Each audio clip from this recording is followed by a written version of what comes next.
আলহামদুলিল্লাহ, আমিও তোমাদের দোয়ায় ভালো আছি। দেখো প্রিয় শিক্ষার্থী, আমরা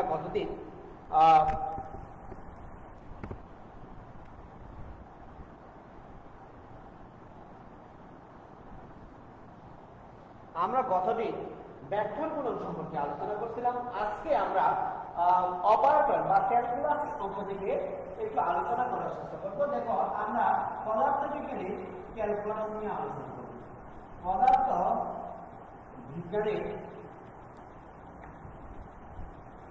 পদার্থবিজ্ঞানে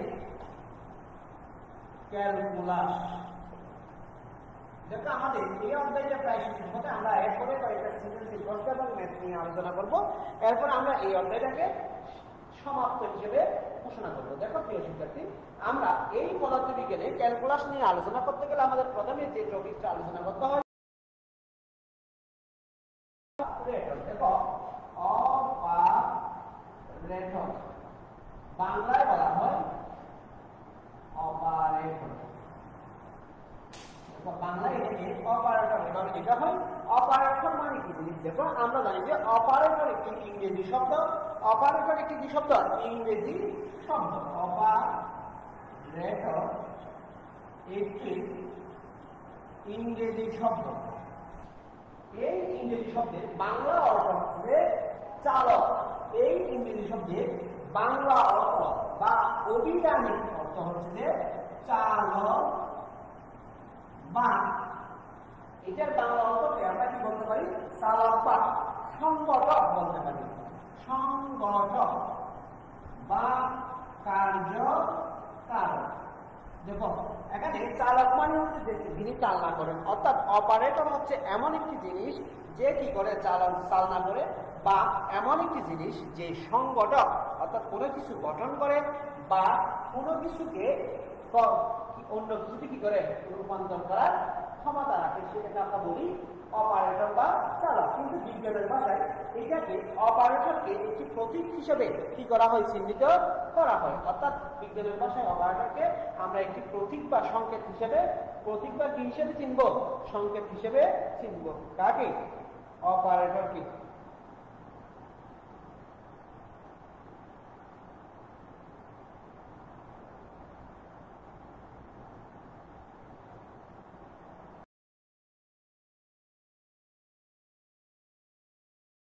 আমরা কি চিনব? বিজ্ঞানের ভাষায় অপারেটরকে একটি প্রতীক বা সংকেত হিসেবে চিনব। এই অপারেটরকে যদি আমরা সংজ্ঞায়িত করতে চাই, তাহলে এটাকে আমরা লিখতে পারি যে গাণিতিক চিহ্নের দ্বারা একটি রাশিকে, যে গাণিতিক চিহ্নের দ্বারা, গাণিতিক চিহ্নের দ্বারা একটি রাশিকে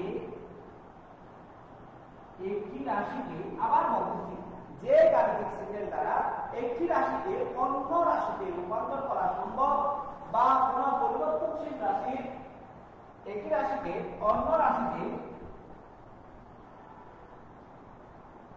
রূপান্তর করা সম্ভব, বা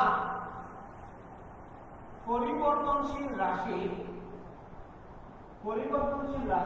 দেখো, আমি বলছিলাম কি, যে গাণিতিক চিহ্নের দ্বারা একটি রাশিকে অন্য রাশিতে রূপান্তর করা যায় বা পরিবর্তনশীল রাশির ব্যাখ্যা দেওয়া যায়, পরিবর্তনশীল রাশির কি দেওয়া যায়? ব্যাখ্যা দেওয়া যায়, তাকে অপারেটর বা চালক বা সংগঠক বা কার্যকারক বলা হয়।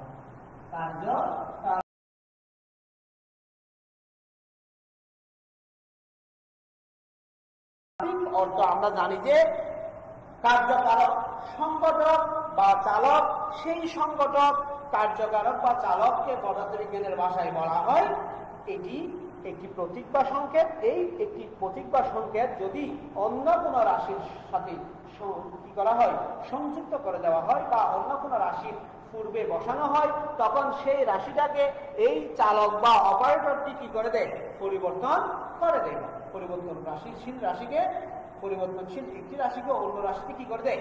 রূপান্তর করে দেয়। যেমন আমরা দেখো, আমরা প্রতিনিয়ত গণিতে কিছু সাংকেতিক চিহ্ন সাথে পরিচিত আছি। দেখো প্রতিদিন আমরা বা প্রতিনিয়ত গণিতে কিছু সাংকেতিক চিহ্নের সাথে আমরা পরিচিত আছি, যেমন প্লাস, মাইনাস, সমান, তারপরে কি নাম বলে গুণ, ভাগ, এই সমস্ত চিহ্নের সাথে আমরা কি আছি পরিচিত বা পরিচিত। আমাদের এই চিহ্নগুলি আমাদের কি অতি পরিচিত। আমরা জানি যে 2 এর মান এবং 2টা 2 এর মাঝখানে যদি একটি যোগ চিহ্ন দেওয়া হয় তখন এই 2 এবং 2 যোগ করলে টোটালি কত হচ্ছে 4 হয়ে যাচ্ছে। অর্থাৎ 2 এবং 2 কে পরিবর্তন করে নতুন একটি রাশিতে কি করে ফেলতেছে, পরিবর্তন করে ফেলতেছে। সেই পরিবর্তন করার জন্য যাকে ব্যবহার করছে তার নাম হচ্ছে যোগ চিহ্ন। আবার দেখো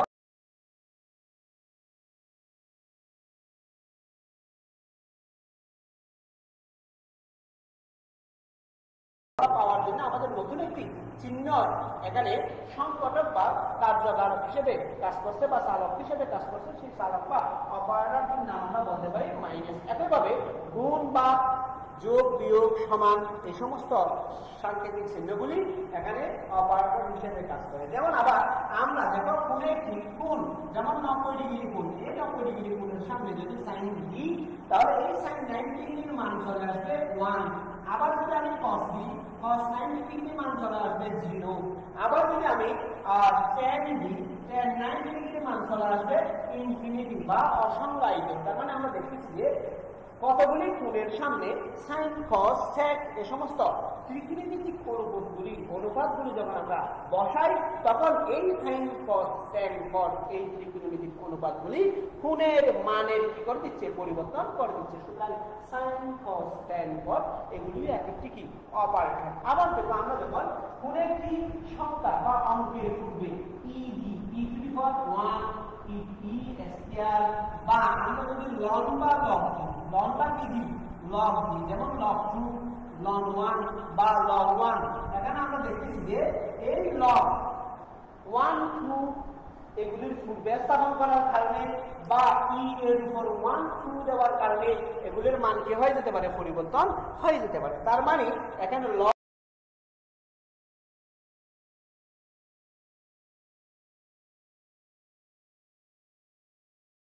আশা করি প্রিয় শিক্ষার্থী তোমরা অপারেটর কি জিনিস বুঝতে পারছো। কিন্তু আমরা এখানে ক্যালকুলাসে যে অপারেটরটা ইউজ করব সেই অপারেটরটা কিন্তু সাইন, কস, ট্যান, কট, যোগ, বিয়োগ, গুণ, ভাগ, ln বা লগ এই ধরনের নয়। এটা যেহেতু পরিবর্তনশীল বা একটি রাশিকে অন্য রাশিতে পরিবর্তন করে বা রূপান্তর করে, সেই জন্য এখানকার অপারেটরটা একটু ভিন্ন ধরনের হবে।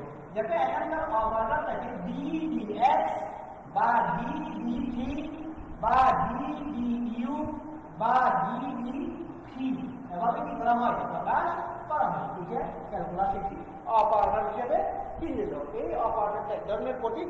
দেখো ddx এর কোনো মান নেই, ddv এর মান নেই, dd of t এর কোনো মান নেই বা ddu এর কোনো কি নেই, মান নেই। কিন্তু আমি যদি এই ddx,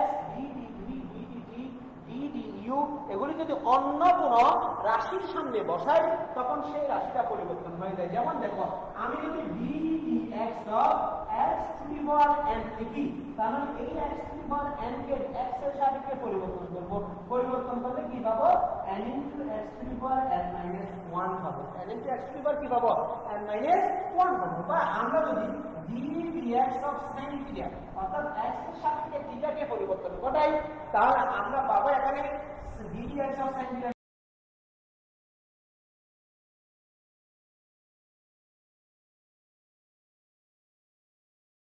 ইয়াটা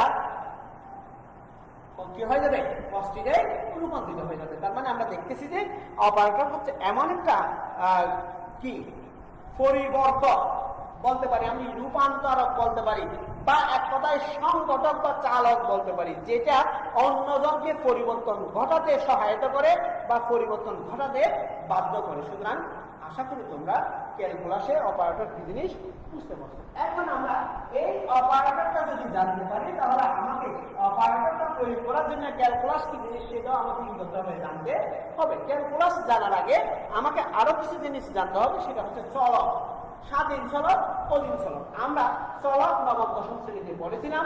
চলক মানে হচ্ছে যে একটি রাশি যে কি হতে পারে, পরিবর্তন হতে পারে।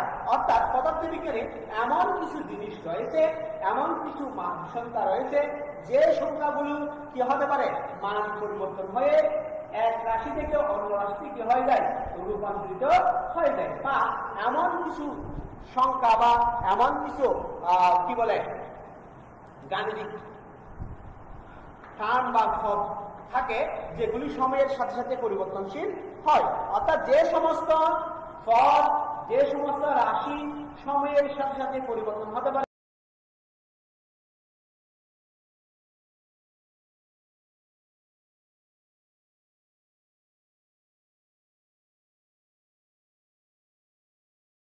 পদার্থবিজ্ঞানে গণিতে বা পদার্থবিজ্ঞানে পরিবর্তনশীল রাশিকে কি বলা হয়, চলক বলা হয়। যাতে আমরা ছোটকাল থেকে কোনো কিছুর মান যখন জানতাম না তখন সেই মানগুলিকে এক্স দ্বারা চিহ্নিত করতাম, ওয়াই দ্বারা চিহ্নিত করতাম। যেমন মনে করো আমরা বলি যে অমুক জিনিসটির মূল্য, মনে করি অমুক জিনিসটির মূল্য এক্স টাকা। এই এক্স এর মান কত জানি না, এক্স এর মান 500 হতে পারে, 10 হতে পারে, 50 হতে পারে, 500 হতে পারে, 5,000 হতে পারে। তাহলে যে রাশিটার মান জানা নেই কিন্তু পরিবর্তন হতে পারে সময়ের সাথে, সেটাকে আমরা বলতে পারি চলক। চলক দুই ধরনের আছে। চলক কয় ধরনের? দুই ধরনের। চলক দুই ধরনের। একটা হচ্ছে যে দেখবা প্রথম চলকটাকে আমরা বলবো স্বাধীন চলক। স্বাধীন চলক একটা হচ্ছে স্বাধীন চলক, দুই নম্বর হচ্ছে অধীন চলক। দেখো স্বাধীন কথাটির মধ্যে তুমি বুঝতে পারছো যেখানে কোনো বাধা বিপত্তি নেই, যেটা নিজের উপর নির্ভর করে চলতে পারে। অর্থাৎ কোন চলকের মান যদি নির্দিষ্ট থাকে, কোন চলকের মান যদি কি থাকে, নির্দিষ্ট থাকে, দুটি পরস্পর নির্ভরশীল চলক যার একটির পরিবর্তনে অন্যটির পরিবর্তন হয় এবং এদের মধ্যে যে চলকটি ইচ্ছা অনুযায়ী, কি করা যায়, ইচ্ছা অনুযায়ী মান ধরা যায়। অর্থাৎ যে চলকের মান নির্দিষ্ট থাকে, যে চলককে আমার ইচ্ছে মতো মানে ধরতে পারি, সেই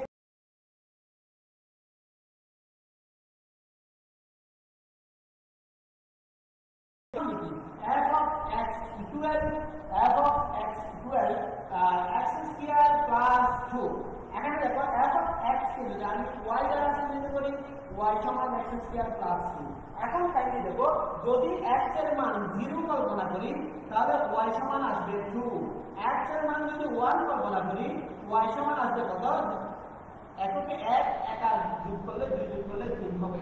x সমান যদি আমি 2 কল্পনা করি তাহলে y সমান আসবে 1 স্কয়ার প্লাস 2 স্কয়ার প্লাস 2, তার মানে 2 গুণ 4 তার দিয়ে 6। তার মানে আমরা দেখতেছি যে এখানে x এর মানটাকে আমি ইচ্ছা অনুযায়ী ধরতে পারতেছি। x এর মানটাকে আমরা কি ধরতে পারতেছি, ইচ্ছা অনুযায়ী ধরতে পারতেছি। x এর মান ইচ্ছা অনুযায়ী ধরলে এই x এর মানের উপর নির্ভর করে y এর মান পাচ্ছি। তার মানে যে রাশিগুলির মান ইচ্ছা অনুযায়ী ধরা যায় বা স্বাধীনভাবে ধরা যায়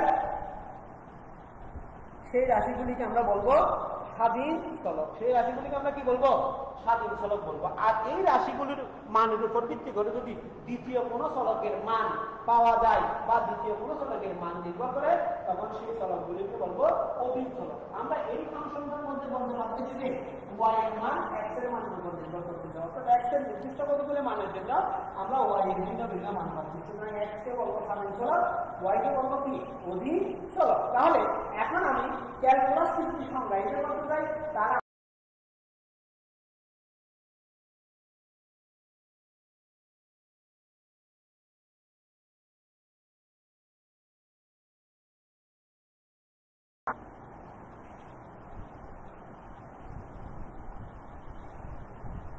গণিতে যে শাখায় একটি চলরাশির সাপেক্ষে অন্য চলরাশির সাপেক্ষে অন্য চলরাশির, গণিতের যে জায়গায় একটি চলরাশির সাপেক্ষে অন্য চলরাশির ক্ষুদ্র অতি ক্ষুদ্র পরিবর্তন আলোচিত হয়, ক্ষুদ্র অতি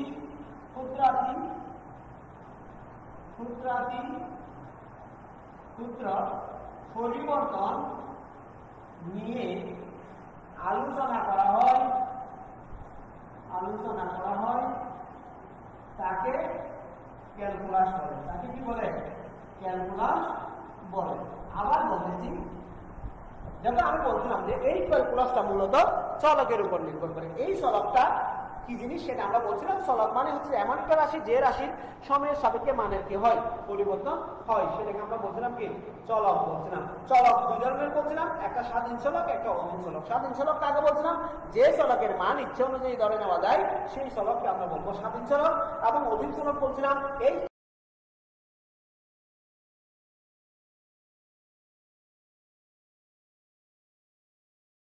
ওই ইচ্ছে অনুযায়ী মানের উপর ভিত্তি করে নতুন একটি চলকের মান পাওয়া গেলে সেই চলককে আমরা বলবো অধীন চলক। অর্থাৎ অধীন চলকটি স্বাধীন চলকের উপর নির্ভর করে কি করবে?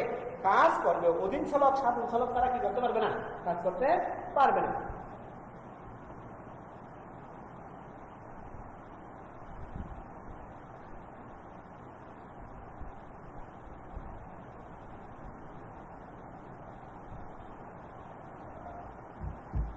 ঠিক আছে? তাহলে দেখো, এখন সেখান থেকে আমরা বলতে পারি যে এই অধীন চলককে আমরা বলতে পারি স্বাধীন চলকের ফাংশন। এখানে ক্যালকুলাস মূলত ফাংশন নিয়ে আলোচনা করে। এই ক্যালকুলাসকে সংজ্ঞায়িত করলে আমরা বলতে পারবো, দেখো ক্যালকুলাস আমি বলছিলাম যে চলক প্রয়োজন, চলক ছাড়া ক্যালকুলাস কাজ করে না। চলক মানে পরিবর্তনশীল রাশি। এখানে ক্যালকুলাসের সংজ্ঞাতে গিয়ে আমরা সেই পরিবর্তনশীল রাশি থেকে কিছু জিনিস নিয়ে আসবো। দেখো গণিতের যে শাখায় একটি চলরাশির সাপেক্ষে, একটি চলরাশি মানে কি পরিবর্তনশীল রাশির সাপেক্ষে অন্য একটি রাশি ক্ষুদ্র বিক্ষুদ্র পরিবর্তন, অর্থাৎ সূক্ষ্ম অতি সূক্ষ্ম পরিবর্তন যদি আলোচনা করা হয়, গণিতের যে শাখায় আলোচনা করা হয় সেটাকে আমরা বলবো ক্যালকুলাস। সেটাকে আমরা কি বলবো? ক্যালকুলাস বলবো। এই ক্যালকুলাসটা মূলত সপ্তদশ শতাব্দীতে, কত শতাব্দীতে? 17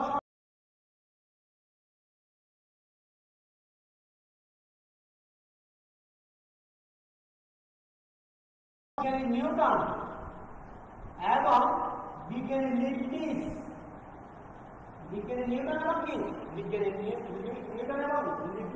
পৃথকভাবে এই ক্যালকুলাসটা কি করছিলেন? প্রচলন করছিলেন।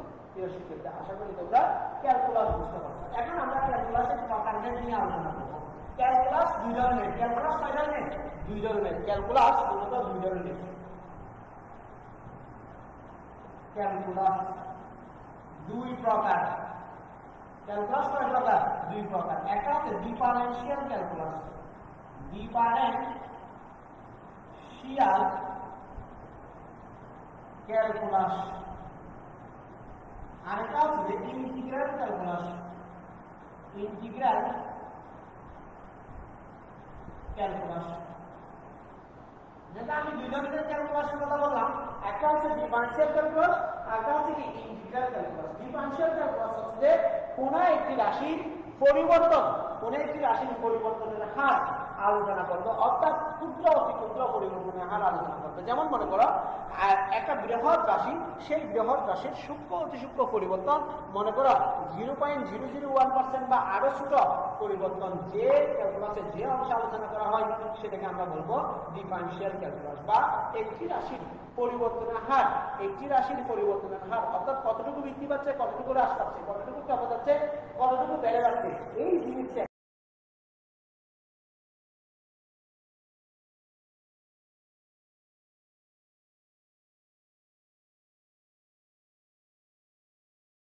জানা আছে, তা থেকে সেই রাশিটি নির্ণয় করাকে আমরা বলবো ইন্টিগ্রাল ক্যালকুলাস। আবার বলতেছি, সূক্ষ্ম অতি সূক্ষ্ম পরিবর্তন যে অংশে আলোচনা করা হয়, বা ক্ষুদ্র অতি ক্ষুদ্র পরিবর্তন যে অংশে আলোচনা করা হয় তাকে বলবো ডিফারেনশিয়াল ক্যালকুলাস। আমি এখন কথাভাবে লিখতে পারি ক্যালকুলাসে যে শাখায় কোন চলরাশির পরিবর্তনের হার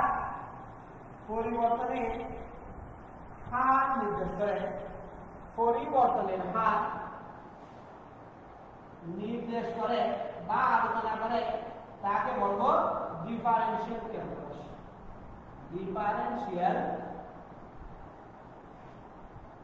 ক্যালকুলাস। আর আমি যদি ইন্টিগ্রাল ক্যালকুলাসের কথা বলি তাহলে আমরা বলবো দেখো এই পরিবর্তনের হার অনেকগুলি পরিবর্তনের হার যোগ করলে টোটাল পরিবর্তনটা পাওয়া যায়। টোটাল কি পাওয়া যায়? পরিবর্তনটা পাওয়া যায়। তাহলে আমরা বলতে পারি যে রাশির পরিবর্তনের হার জানা আছে, যে রাশি পরিবর্তনের হার জানা আছে তা থেকে রাশিটি যে রাশির পরিবর্তন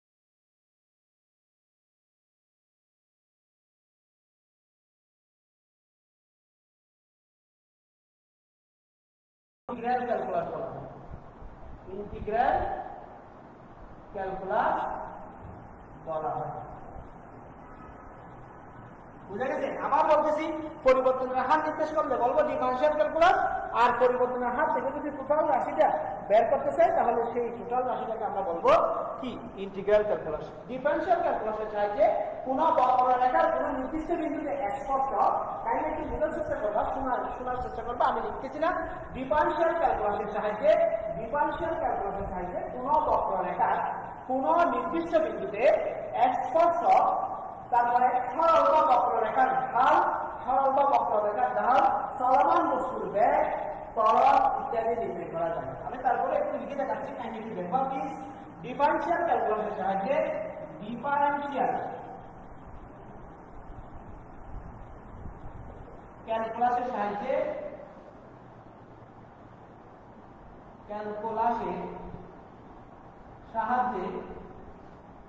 দেখো কি কি নির্ণয় করা যায়। ডিফারেনশিয়াল ক্যালকুলাসের সাহায্যে কোন বক্ররেখার কোন নির্দিষ্ট বিন্দুতে স্পর্শ, কোন বক্ররেখার কোন নির্দিষ্ট বিন্দুতে স্পর্শ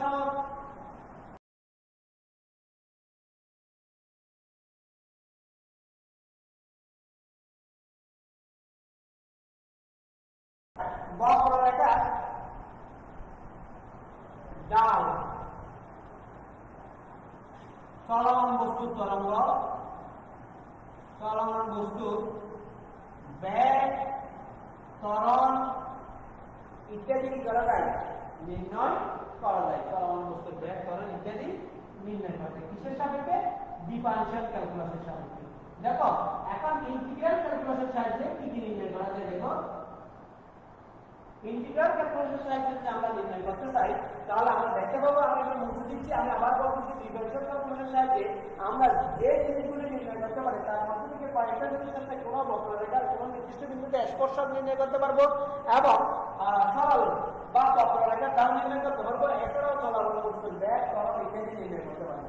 আর ইন্টিগ্রাল ক্যালকুলাসের সাহায্যে কোনো বক্ররেখার দৈর্ঘ্য, কোনো বক্ররেখার কি দৈর্ঘ্য, ইন্টিগ্রাল ক্যালকুলাসের সাহায্যে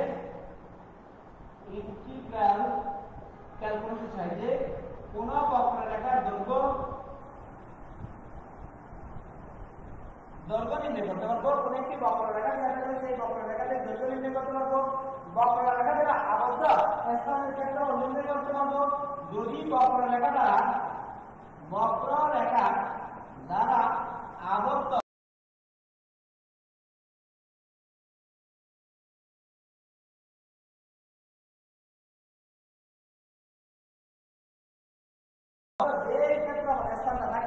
সেই স্থানের ক্ষেত্রফল নির্ণয় করতে পারবো, কাজ নির্ণয় করতে পারবো, চাপ নির্ণয় করতে পারবো, ঘনবস্তুর আয়তন নির্ণয় করতে পারবো, কাজ নির্ণয় করতে পারবো, চাপ নির্ণয় করতে পারবো, ঘনবস্তুর আয়তন নির্ণয় করতে পারবো। এছাড়া আরো অনেক কিছু নির্ণয় করতে পারবো, সেগুলো আমরা পরবর্তী ক্লাসে দেখবো। দেখো প্রিয় শিক্ষার্থী, আশা করি তোমরা ডিফারেনশিয়াল ক্যালকুলাস এবং ইন্টিগ্রাল ক্যালকুলাস সম্পর্কে একটি নির্দিষ্ট বা মোটামুটি মানের ধারণা পেয়েছে। এখন আমরা ক্যালকুলাসের ব্যবহার নিয়ে একটু দেখবো। ক্যালকুলাসের ব্যবহার, ক্যালকুলাস কি কি কাজে ব্যবহার করা হয়, আমরা ক্যালকুলাসের ডিফারেন্সিয়াল ব্যবহারটা একটু দেখাইছিলাম। এখন অবশ্যই ডিফারেনশিয়াল ক্যালকুলাস কোথায় কোথায় ব্যবহার করা হয় এবং ইন্টিগ্রেশন ক্যালকুলাস কোথায় কোথায় ব্যবহার করা হয় সেটা মোটামুটি বুঝতে পারছে। এখন আমি টোটাল ক্যালকুলাসটার ব্যবহার সম্পর্কে একটু আলোচনা করবো। দেখো, এক নাম্বার আমরা বলতে পারি বেগ, ত্বরণ, বক্ররেখার ঢাল নির্ণয়ে, বেগ, ত্বরণ, বক্ররেখার ঢাল নির্ণয়ে ব্যবকলন বা ডিফারেনশিয়াল ক্যালকুলাস কি করা হয়, ব্যবহার করা হয় বা প্রয়োগ করা হয়, ব্যবকলন বা অন্তরীকরণ প্রয়োগ করা হয়। ক্ষুদ্র থেকে ক্ষুদ্র অতিক্ষুদ্র, ক্ষুদ্র থেকে ক্ষুদ্র অতিক্ষুদ্র বিবেচনায়, ক্ষুদ্র থেকে ক্ষুদ্র অতিক্ষুদ্র বিবেচনায় ব্যবকলন ব্যবহার করা হয়। অর্থাৎ সূক্ষ্ম অতি সূক্ষ্ম বস্তুর ত্বরণ সরণ বা অন্য কিছু বা অন্য কোনো পরিবর্তন নির্ণয় করার জন্য ব্যবকলন বা অন্তরীকরণ ব্যবহার করা হয়। স্থিতি স্থাপক বিভব শক্তি গতির সমীকরণ প্রতিপাদনের ক্ষেত্রেও ক্যালকুলাস বা ব্যবকলন কি করা হয়, ব্যবহার করা হয়। বলবেগের সংরক্ষণ সূত্র প্রতিপাদনের ক্ষেত্রে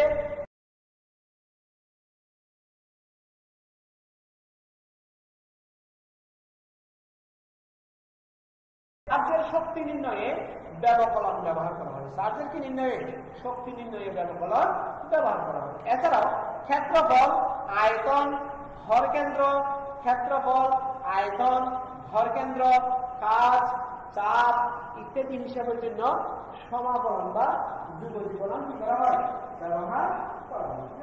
আশা করি তোমরা ক্যালকুলাসের ব্যবহার সম্পর্কে একটু মোটামুটি ধারণা পেয়েছে। এখন আমরা একটু দেখবো ডিফারেন্সিয়াল, ভেক্টর ডিফারেন্সিয়াল অপারেটর কি জিনিস সেটা একটু দেখবো। Vector differential operator, vector differential operator, vector differential operator. দেখো ভেক্টর ডিফারেন্সিয়াল অপারেটর বিজ্ঞানী হ্যামিল্টন, বিজ্ঞানী স্যার হ্যামিল্টন প্রথম ভেক্টর ডিফারেন্সিয়াল অপারেটর আবিষ্কার করেন। বিজ্ঞানী স্যার হ্যামিল্টন, হ্যামিল্টন সর্বপ্রথম এই ভেক্টর ডিফারেন্সিয়াল অপারেটর আবিষ্কার করেছিলেন। তিনি এটার নাম দিয়েছিলেন নাবলা। তিনি এটার নাম দিয়েছিলেন কে, নাবলা। পরে বিজ্ঞানী তিনি এই ভেক্টর ডিফারেন্সিয়াল অপারেটরের নাম দিয়েছিলেন নাবলা। পরে বিজ্ঞানী গিবস, বিজ্ঞানী গিবস এর নামকরণ করেন ডেল, এর নামকরণ কি করেন, ডেল করেন। আবার বলছি, বিজ্ঞানী sir Hamilton vector differential operator নামে একটি অপারেটর আবিষ্কার করেছিলেন। পরবর্তীতে বিজ্ঞানী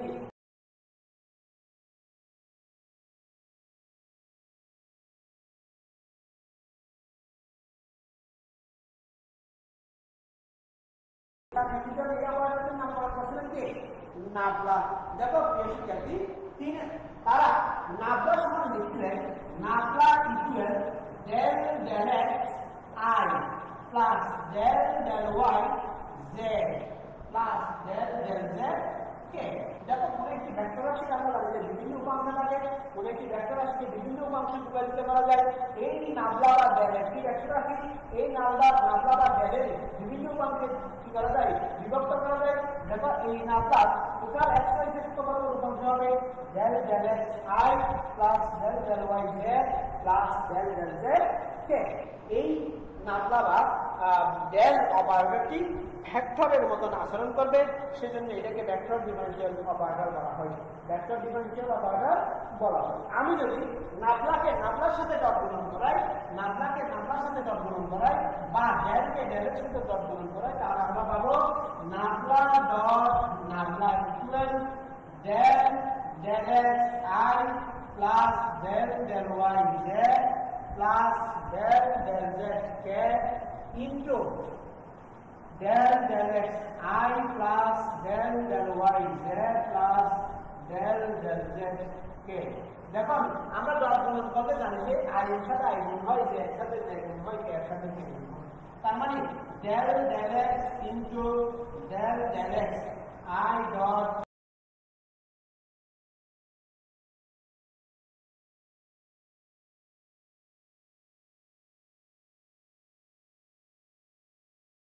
del y del y z z plus del z z k dot k। ঠিক আছে, আমি অন্যগুলো লিখি নাই, কারণ অন্যগুলি বা ভিন্ন ভিন্ন একক ভেক্টরের ডট গুণনের মান কি হয়ে যায়, শূন্য হয়ে যায়, সেজন্য অন্যগুলি শূন্য হয়ে যায়, এখানে লিখলে তাহলে এখানে লিখতে পারি del square del x square এই দুটোর গুণফল হবে 1 plus del square del y square এই দুটোর গুণফল হবে 1 z square del z square এটার গুণফল হবে 1 কারণ তোমরা ক্যালকুলেশন করলে আমরা পাবো z square del x square plus del square del y square plus del square del z square. তার মানে আমরা দেখতেছি যে যদি নাবলার বা ভেক্টর ডিফারেনশিয়াল অপারেটরকে ডট গুণন করি সেই ক্ষেত্রে এটি স্কেলার রাশিতে রূপান্তরিত হয়ে যায় এবং তাদের গুণফল হবে del square del x square plus del square del y square plus del square del z square. আশা করি প্রিয় শিক্ষার্থী তোমরা ভেক্টর ডিফারেনশিয়াল অপারেটর সম্পর্কে বুঝতে পেরেছো। আমি এখন একটু স্কেলার ক্ষেত্র নিয়ে আলোচনা করব। স্কেলার ক্ষেত্র এবং স্কেলার ক্ষেত্র আলোচনা করার পর আজকের ক্লাসটা এখানে ইনশাআল্লাহ শেষ করে দেব। দেখো স্কেলার ক্ষেত্র কি জিনিস? স্কেলার ক্ষেত্র